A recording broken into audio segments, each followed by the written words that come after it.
কয়েকটা মশলা পরোটা করছি, ধনে জিরে লঙ্কা কালো জিরে নুন চিনি সব দিয়ে দিয়েছি। দেখুন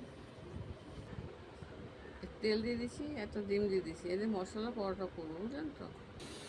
এই দেখুন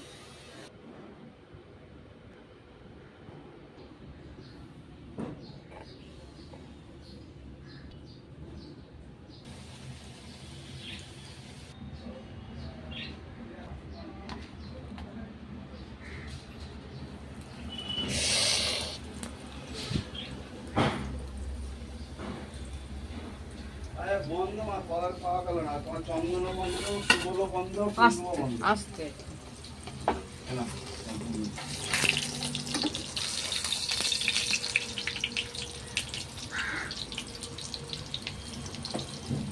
আজকে আমরা খাস্তা পরোটা করছি সকালে রোববারের টিফিনে। তখন কীরকম হয়েছে, করে একবার খাবেন।